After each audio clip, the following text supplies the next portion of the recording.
தம்பி மகாவிஷ்ணு சொல்லியது எல்லாமே உண்மைதான்.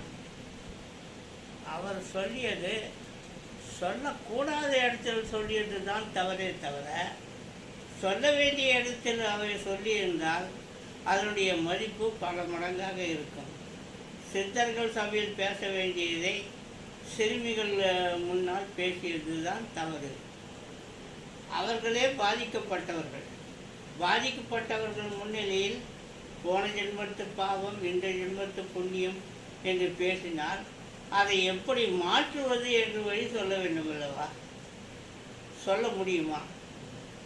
எந்த காலத்திலையும் எந்த பாவத்திற்கும் ரெமெடி என்பது இல்லை. ரெமெடி என்பது அனுபவத்தின் மூலமாக தான் அந்த பாவ புண்ணியங்களை அட்ஜஸ்ட் பண்ண முடியும். வேறு எந்த விஷயத்திலையும் தெய்வ சிந்தனைகளால் தான் அதனுடைய பலன்களை நாம் சரி செய்ய முடியும். உதாரணம் ஒன்று சொல்ல வேண்டும் என்றால், வால்மீகி என்பவன் திருடன். அவன் எல்லாரையும் கொள்ளையடித்து கொள்ளை சேர்த்து குடும்பத்தை நடத்தி வந்தான்.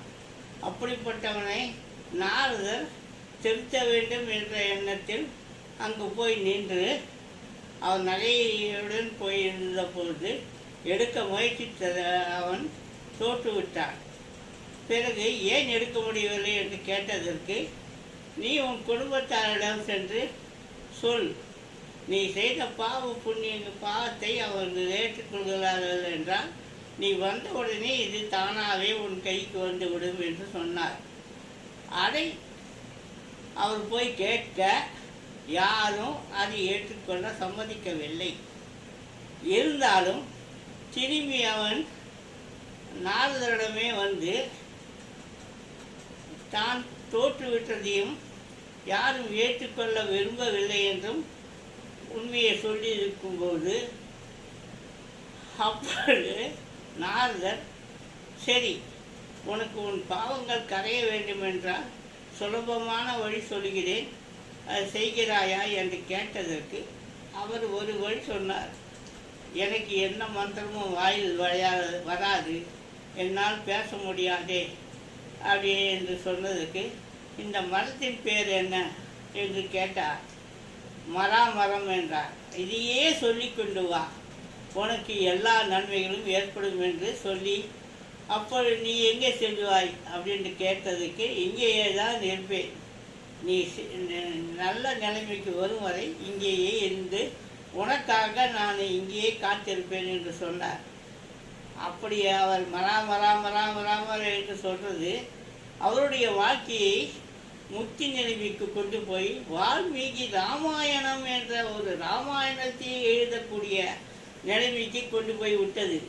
ராம கதை நடப்பதற்கு முன்னாலேயே ராமாயணத்தை வால்மீகி சொல்லி விநாயகர் எழுதியதாக சரித்திர சான்றுகள் இருக்கின்றன. அதேபோல் அருணகிரிநாதர் என்பவர் முழு பக்தர். அவர் மேலேருந்து திருவண்ணாமலை மலையிலிருந்து கீழே பிடிக்கும் பொழுது தான் செஞ்ச பாவங்கள் எல்லாம் குஷ்டரோகம் வந்து அவஸ்தைப்பட்ட போது முருகர் காப்பாற்றி உட்கார வைத்து, பேசாமல் என் பேரியை ஜபம் பண்ணி கொண்டு வா, உனக்கு எல்லாம் நடக்கும் என்று சொன்னார். அவர் முருகா முருகா முருகா என்று சொல்லி கொண்டு வந்தபோது அங்ககீனங்கள்லாம் மறைந்து தன்னுடைய நிலைமையில் மாற்று ஏற்பட்டு பல சித்திகளை செய்து பல பாடல்களை பாடி அதுக்கு புராண சரித்திர இதிகாசங்கள் எல்லாவற்றிலும் சான்றுகள் உள்ளன. இறைவன் படைக்கும் பொழுது எல்லாரையும் ஒரே போல்தான் எல்லா ஜீவராசிகளையும் படைத்தார். எல்லாவற்றுக்கும் எல்லா சக்திகளையும் கொடுத்தார். எல்லா புல்லு பூண்டிலிருந்து எல்லா விதமான செடி கொடிகளுக்கும் சகல சக்தியும் கொடுத்தார். நவ தானியங்கள், நவ ரத்னங்கள், நவ உலோகங்கள் எல்லாவற்றுக்கும் சகல சக்திகளையும் கொடுத்து மக்களை அதை உபயோகப்படுத்தி நல்ல நிலைமைக்கு வர வேண்டும் என்று ஆசீர்வாதமும் செய்தார். பல சித்தர்களும் தெய்வ சக்தியினால் தான் பலவிதமான நல்ல விஷயங்களையும் செய்து சுவடிகளையும் எழுதி நமக்கு உபயோகப்படும் நிலையில் பலவிதமான விஷயங்களையும் செய்துவிட்டு சென்றார்கள். இன்றும் பல சித்தர்கள் திருவண்ணாமலையிலும் தோன்றுகிறார்கள், எல்லா இடத்திலும் தோன்றுகிறார்கள், வந்து வரம் கொடுக்கிறார்கள். உதாரணம் சீரடி சாய்பாபா. சீரடி சாய்பாபா ஒரு மகான். அவர் இந்துவும் இல்லை, முஸ்லீமும் இல்லை. இருந்தாலும் அவர் எல்லாருக்கும் நல்லதை பண்ணி நல்ல விஷயங்களையே செய்து சித்தி அடைந்தார். ஆதிசங்கரும் அதே போல் நல்ல விஷயங்களையே செய்து சித்தி அடைந்தார். எல்லா விதமான சித்தர்களும் உலக நன்மையை பொறுத்து இயேசு பரலோகத்தில் இருக்கும் பரமபிதாவை என்று கூப்பிட்டு தான் எல்லாருக்கும் ஒரு அப்பத்தையும் கொஞ்சம் தீர்த்தத்தையும் வச்சு எல்லாருக்கும் ஆகாரமும் தண்ணியும் கொடுத்தார், காப்பாற்றினார்.